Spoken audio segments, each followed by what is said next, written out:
तो गाइस स्वागत है आप सभी का अल्फा इंस्टीट्यूट के ऑफिशियल यूट्यूब चैनल में। तो आज कक्षा 10 विज्ञान के सेकेंड चैप्टर जो है अम्ल क्षार तथा लवण उसी का हम शुरू कर रहे हैं। सबसे पहले इस चैप्टर में आपके जो इंपॉर्टेंट क्वेश्चंस हैं जो 2021 के एग्जाम में 100% पूछे जाएंगे वो भी लॉन्ग आंसर में वे हम आपको बताएंगे और इन सभी क्वेश्चंस का उसके बाद एक एक करके सोल्यूशन कराएंगे। तो चलिए सबसे पहला क्वेश्चन देखते हैं क्या है आपके सामने।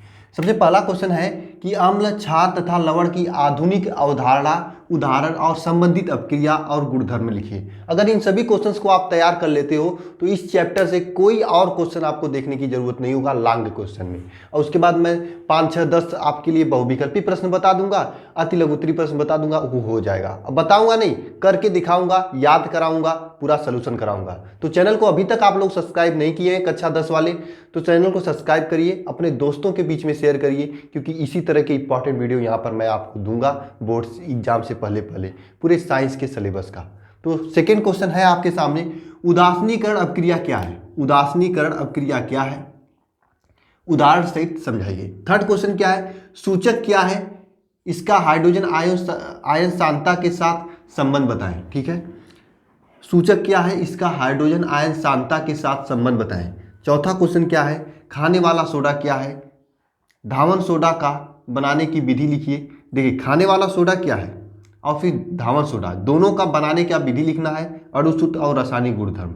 टिप्पणी लिखना है किस पे, प्लास्टर ऑफ पेरिस और ब्लीचिंग पाउडर पर।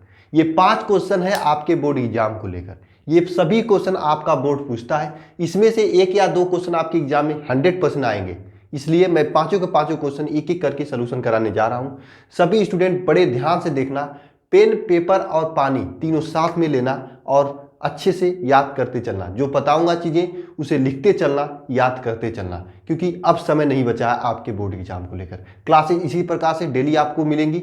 हर एक चैप्टर के पहले इंपॉर्टेंट क्वेश्चन बता दिया जाएगा, फिर उनका सोल्यूशन कराया जाएगा। आज ये लॉन्ग क्वेश्चन है, इसके बाद मैं 60 क्वेश्चन लाऊंगा और बहुविकल्पी प्रश्न लाऊंगा। तो डेली का डेली वीडियो को देखिए कीजिएगा, इसी टाइम वीडियो पढ़ता रहेगा। साथ में वीडियो अगर आपके पास नोटिफिकेशन नहीं पहुंचता है तो सब्सक्राइब करने के बाद उसके बगल में एक बेल आइकन होता है, उसे दबा लेंगे ना तो नोटिफिकेशन भी आपके पास जाता रहेगा। तो चलिए शुरू करते हैं आज का लेक्चर। सबसे पहला क्वेश्चन क्या, अम्ल क्षार की आधुनिक अवधारणा तथा उससे संबंधित अपक्रिया लिखिए। तो इसका हम आंसर लिखते हैं। देखिए सबसे पहले हम आपको बताते हैं कि अम्ल क्या होता है। अम्ल वे पदार्थ होते हैं जो जलीय विलयन में घुलकर, अम्ल वे पदार्थ होते हैं जो जलीय विलयन में घुलकर H+ आयन की सांद्रता, अम्ल वे पदार्थ होते हैं जो जलीय विलयन में घुलकर H+ आयन या फिर H3O+ आयन, जिसे हाइड्रोनियम आयन कहते हैं, देते हैं, उसे कहते हैं अम्ल। फिर से समझना, अम्ल वे पदार्थ होते हैं जो जलीय विलयन में घुलकर H+ आयन या फिर हाइड्रोनियम आयन मतलब H3O+ आयन देते हैं, अम्ल कहलाते हैं। एग्जाम्पल लिखना है आपको, लिख डालिए यहाँ पर HCl, H2SO4, जितना भी ये एग्जाम्पल्स हैं आप लिख सकते हो। आपका अम्ल क्या है ये हो गया और उसका अवधारणा हो गया, उसका बाद उदाहरण हो गया। इस अवधारणा को आर्हेनियस ने दिया था। कौन दिया था? आर्हेनियस ने। ठीक है, तो ये कहा जाता है, इसे कहा जाता है आर्हेनियस का सिद्धांत भी। तो अगर आर्हेनियस का सिद्धांत आपके बोर्ड एग्जाम में कभी पूछ दे तो आप लिखोगे अम्ल वे पदार्थ होते हैं जो H+ आयन, जो जलीय विलयन में H+ आयन और H3O+ आयन देते हैं, अम्ल कहलाते हैं। ये आधुनिक अवधारणा हो गया। अगर आपको यहाँ पर देखना है तो देखिए ये आपका है HCl, इसको जब हम आयनन करते हैं तो ये जलीय विलयन में H+ आयन दे रहा है, तो ये अम्ल हो गया। इसका गुणधर्म की बात करें भौतिक, ये स्वाद में खट्टा होते हैं। वे सभी चीज जिसे इमली उमली आपकी खट्टा होती है तो ये सभी चीज आपका अम्ल कहलाता है। ठीक है, ये नीले लिटमस पेपर को लाल कर देते हैं, ये आपका भौतिक गुण हुआ। अब इसकी रासायनिक गुणधर्म लिखेंगे जो कि इंपॉर्टेंट है। हम इसे रब कर देते हैं। क्वेश्चन अगर आप लोग लिखे नहीं तो एक बार स्क्रीनशॉट ले लीजिए, उसके बाद क्वेश्चन को लिख लीजिएगा। ठीक है, क्वेश्चन को लिखकर इसी क्वेश्चन को तैयार कीजिएगा। पूरी किताब पढ़ने का आप समय नहीं बचा है, इंपॉर्टेंट चीजों को एक बार हो जाएगा, उसके बाद किताब भी हम लोग पढ़ेंगे, क्योंकि आगे चल के आप लोगों को तैयारी भी तो करनी है। तो पूरी किताब भी पढ़ा जाएगा, लेकिन पहले इंपॉर्टेंट चीजें, क्योंकि बोर्ड एग्जाम में परसेंटेज मस्ट है। तैयारी तो आप कभी भी कर सकते हो। ठीक है, परसेंटेज को बनाने के लिए हम सबसे इंपॉर्टेंट चीजें आपको करा रहे हैं। पहले अम्ल के बारे में हो गया है, अब अम्ल की रासायनिक गुणधर्म पढ़ेंगे। ठीक है, हमारे पास क्वेश्चन है, हम क्वेश्चन से करा देंगे। ठीक है, हेडिंग कर लीजिएगा आप लोग, रासायनिक गुणधर्म।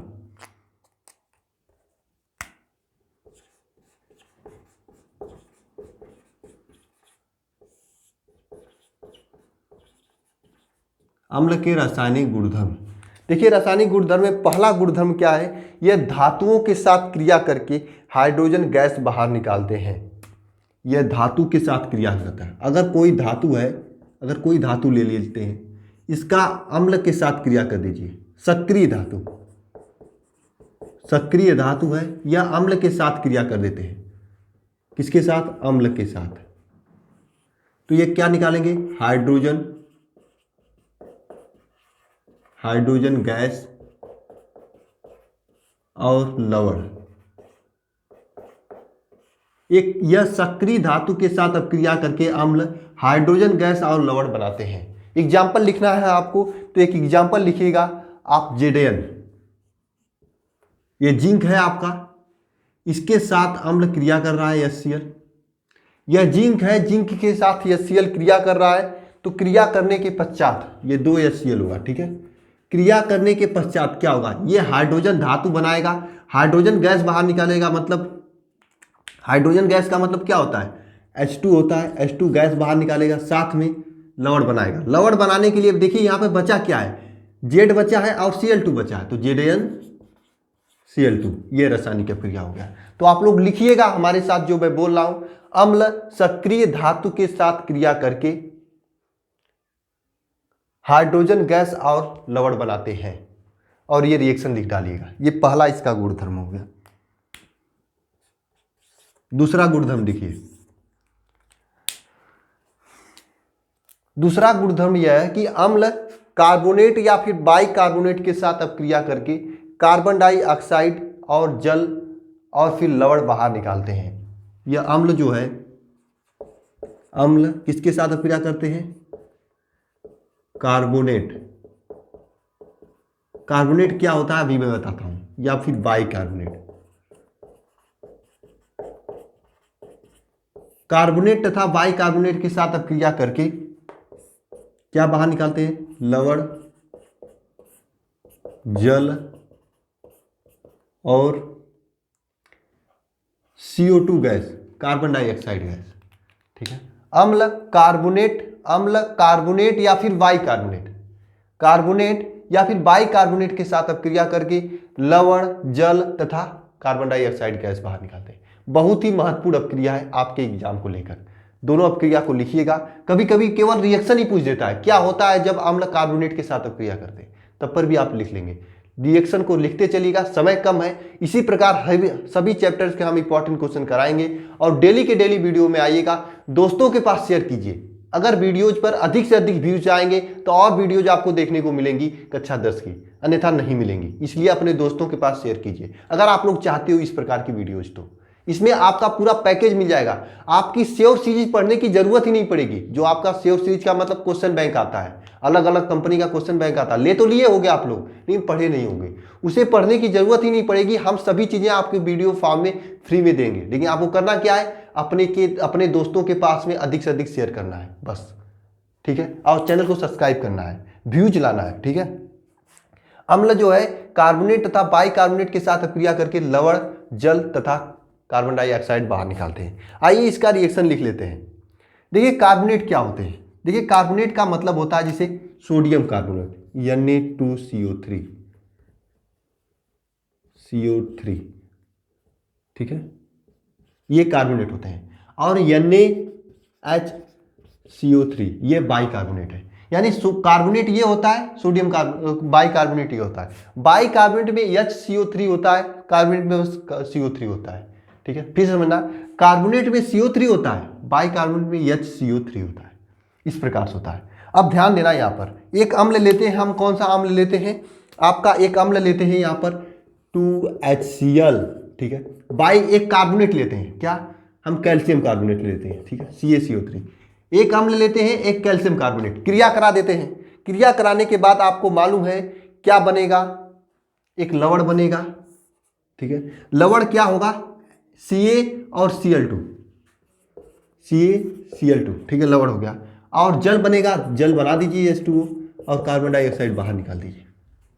इस प्रकार से अभिक्रिया होती है यह कार्बोनेट तथा बाइकार्बोनेट के साथ। सिमिलरली एक और रिएक्शन है आप लोगों के लिए, अम्ल का धातु ऑक्साइडों के साथ अभिक्रिया। अम्ल जो है धातु ऑक्साइड के साथ अभिक्रिया करके लवण तथा जल बनाते हैं। तीसरी अभिक्रिया, अम्ल जो है किसे, धातु ऑक्साइड। क्या होता है धातु ऑक्साइड, अभी हम बता रहे हैं, के साथ अभिक्रिया करके लवण तथा जल बनाते हैं। धातु ऑक्साइड मतलब कोई भी धातु ले लो उसमें ऑक्सीजन जोड़ लो। धातु ऑक्साइड का मतलब कोई भी धातु ले लो उसमें ऑक्सीजन जोड़ लो, कोई भी धातु ले लो उसमें ऑक्सीजन जोड़ लो, वह आपका धातु ऑक्साइड हो जाएगा। जैसे CaO ये ऑक्साइड है, ठीक है। तो इसका रिएक्शन लिखते हैं हम लोग, अम्ल ले लेते हैं कि HCl अम्ल ले लेते हैं और CaO के साथ क्रिया करा देते हैं, तो इसका लवण बनेगा। तो क्या बनेगा, 2HCl लेना पड़ेगा, ठीक है। ये जो है CaCl2 बनेगा प्लस H2O गैस बाहर, H2O जल बाहर निकलेगा, ठीक है। अम्ल हो गया, ये धातु ऑक्साइड हुआ, क्रिया करके ये लवण तथा जल बनाए। रिएक्शन को लिखना है इस तरह से लिखेंगे। अगर इसका स्टेटमेंट लिखना तो मैं बोल रहा हूं, आप अपने कॉपी में नोट करिएगा। अम्ल धातु ऑक्साइडों के साथ क्रिया करके लवण तथा जल बनाते हैं। बोलिए आपको समझ में आ रहा है कि नहीं, कमेंट का बॉक्स में करके मुझे बताइए। आगे चलते हैं, आगे लिखते हैं, ठीक है। क्षार के बारे में, ये सभी चीजें अम्ल के बारे में हो गए हैं। अगर एक ही साथ अगर रिएक्शन का स्क्रीनशॉट लेना चाहते हो तो ले लो, बहुत अच्छे से लिखा गया है।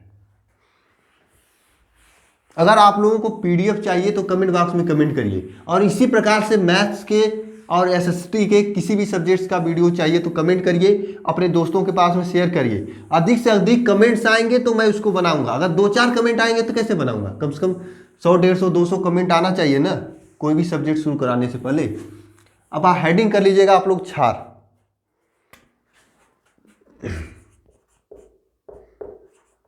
क्या हो गया, क्षार, ये आपका हेडिंग है। क्या होते हैं क्षार?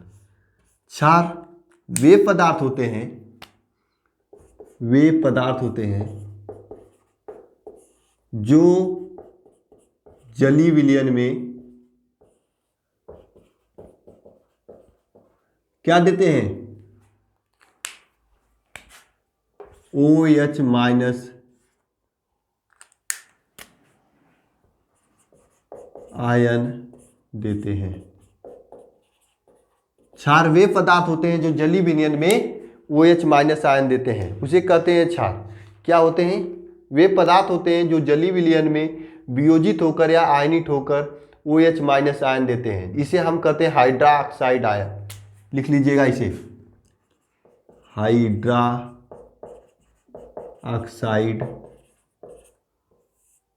आयन। फिर से समझिएगा, क्षार वे पदार्थ होते हैं जो जलीय विलयन में OH माइनस आयन देते हैं, हाइड्रोक्साइड आयन या OH माइनस आयन या फिर हाइड्रोक्साइड आयन। हाइड्रोक्साइड आयन इसी OH माइनस को अगर आप हिंदी में कहेंगे तो हाइड्रोक्साइड आयन कहेंगे। यह सिद्धांत किसने दिया था? आर्हेनियस ने दिया था। इसे लिख दीजिए, आर्हेनियस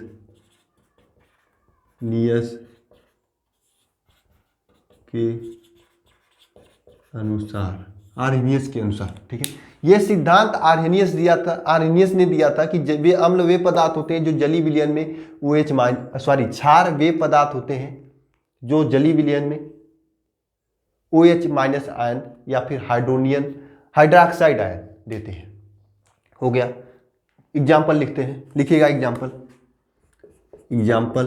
ठीक है। क्या होगा? NaOH NH4OH। इसी तरह से एग्जाम्पल लिख दीजिएगा। कैसे देते हैं आपको हम लिख कर दिखाते हैं। देखिए NaOH है, जब इसको आयनन करोगे, यहां पर आयनन करने पर,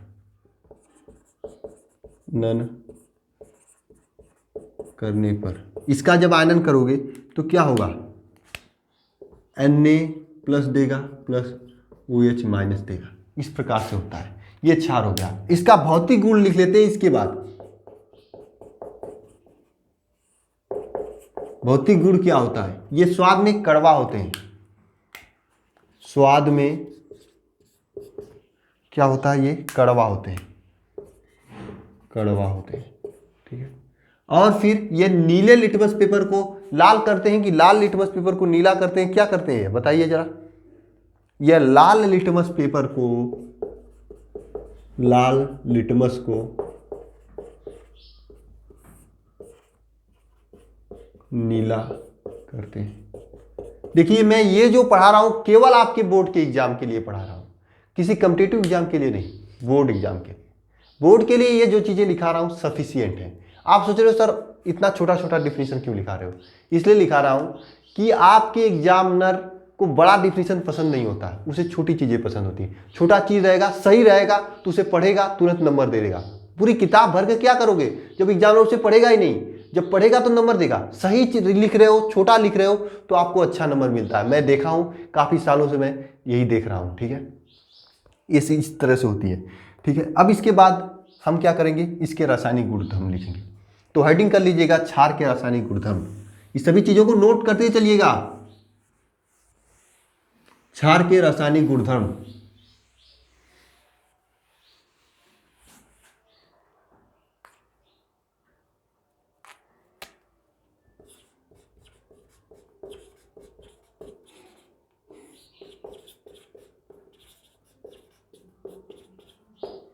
क्षार के रासायनिक गुणधर्म इसे नोट करिएगा, ठीक है। क्षार के रासायनिक गुणधर्म में सबसे पहला गुणधर्म आता है कि धातु क्षार के साथ क्रिया करके हाइड्रोजन गैस और फिर लवण बाहर निकालते हैं। ये जो धातु होते हैं, अम्ल के साथ भी वही कर रहे थे। कौन? सक्रिय धातु। सक्रिय धातु क्षार के साथ अपक्रिया करते हैं, लवण तथा लवण के साथ में क्या बाहर निकालते हैं बताइए? Hydrogen gas. लवण तथा हाइड्रोजन गैस बाहर निकालते हैं। पहला ये गुणधर्म है। एग्जाम्पल के तौर पे लिखना चाहते हैं तो Zn को ले लीजिए, एक धातु है, सक्रिय धातु है। क्षार में आप NaOH ले लीजिए, ये आपका क्षार है। बहुत हार्ड क्षार होता है यार, इसको कास्टिक सोडा कहते हैं शायद, हाँ कास्टिक सोडा कहते हैं, ठीक है। इसका हम सोल्यूशन ले लेते हैं। इसके बाद आपको मालूम है रिएक्शन कैसे होगी।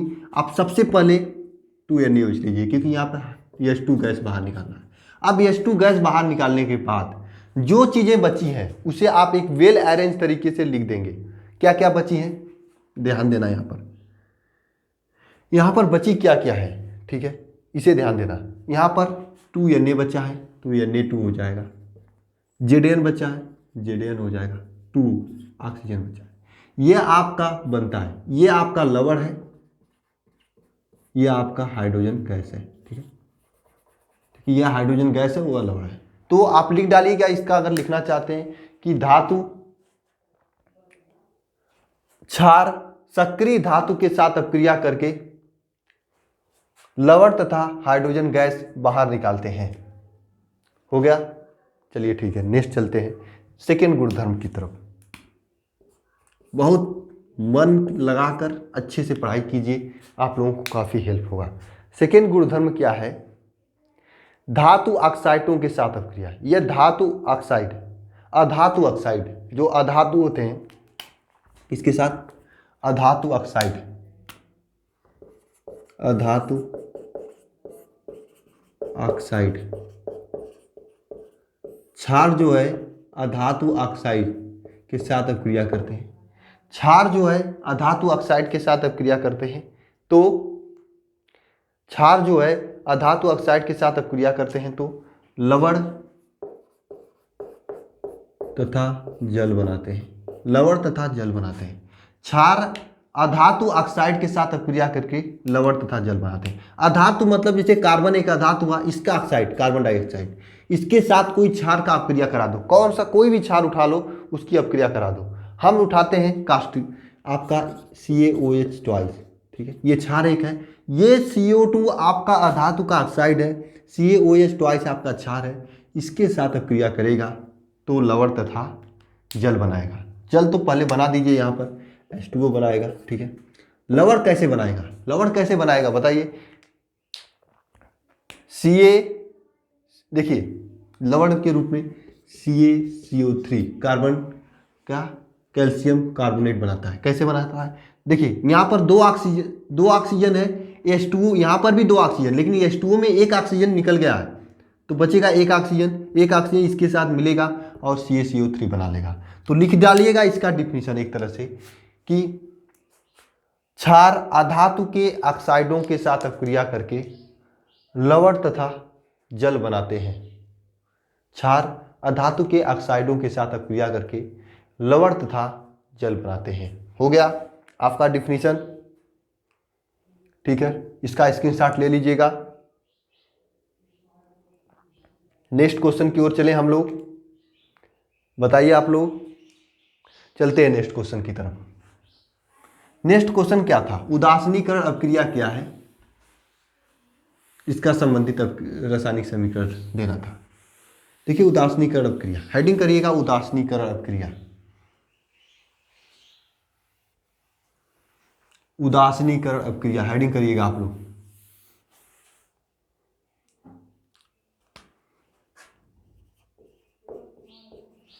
उदासीनीकरण अपक्रिया हेडिंग करिए।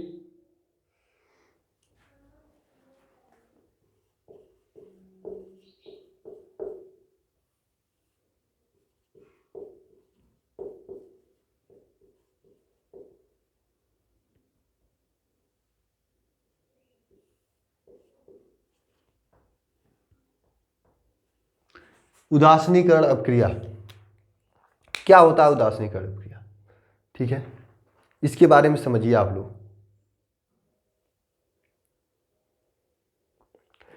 देखिए जब अम्ल और क्षार आपस में अपक्रिया करते हैं तो वह अपने प्रभाव को नष्ट कर देते हैं और लवण तथा जल बनाते हैं।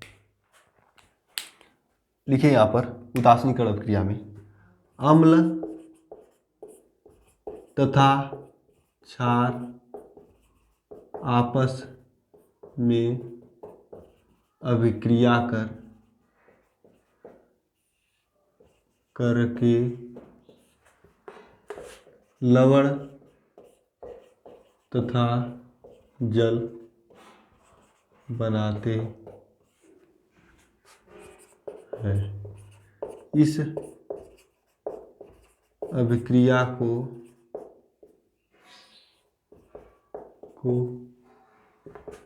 उदासीनीकरण अभिक्रिया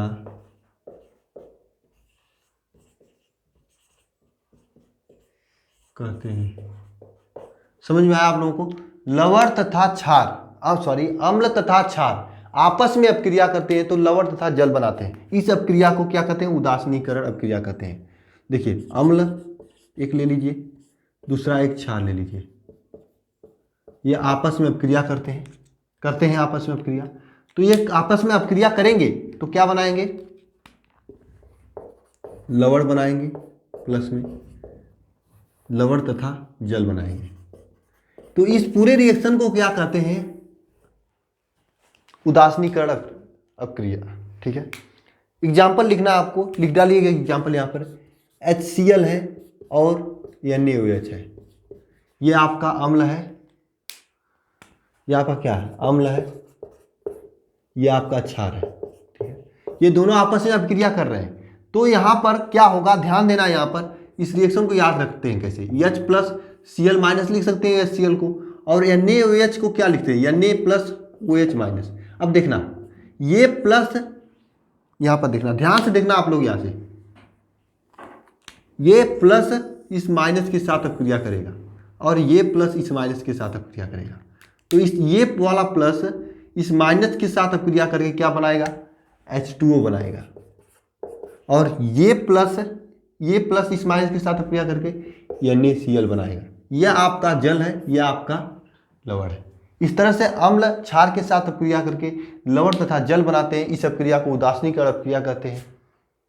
इसका एग्जाम्पल हुआ। एक चीज और ध्यान देना, आपके कॉम्पिटिटिव एग्जाम में पूछता है, ठीक है, पूछता क्या है, जब प्रबल अम्ल तथा प्रबल क्षार अपक्रिया करते हैं तो उदासीनीकरण अपक्रिया में हमेशा एक ऊर्जा बाहर निकलता है।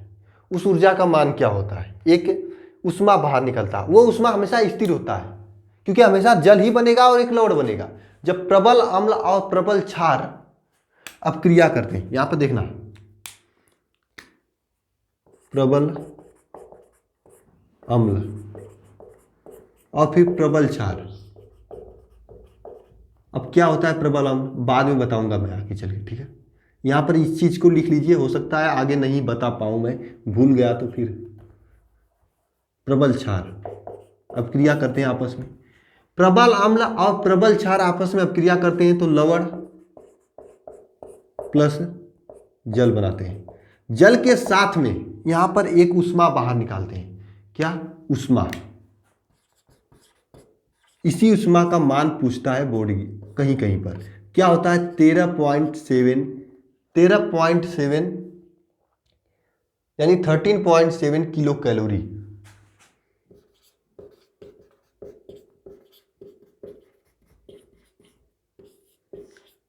ये इस उष्मा को कहते हैं, क्या कहते हैं, उदासीनीकरण उष्मा।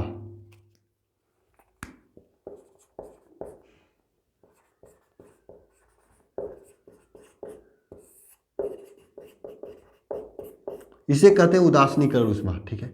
इसका मान कितना होता है, -13.17 किलो कैलोरी, ठीक है। इसे नोट करिएगा। देखिए गाइस, 2 क्वेश्चन मैं करा चुका हूं, 3 क्वेश्चन बाकी है। मैं 3 क्वेश्चन इसके पार्ट 2 में लेकर आऊंगा। क्यों लेकर आऊंगा, क्योंकि वीडियो का लेंथ लंबा हो जाएगा। छोटा वीडियो बनेगा तो आपको याद भी ज़्यादा तेज रहेगा।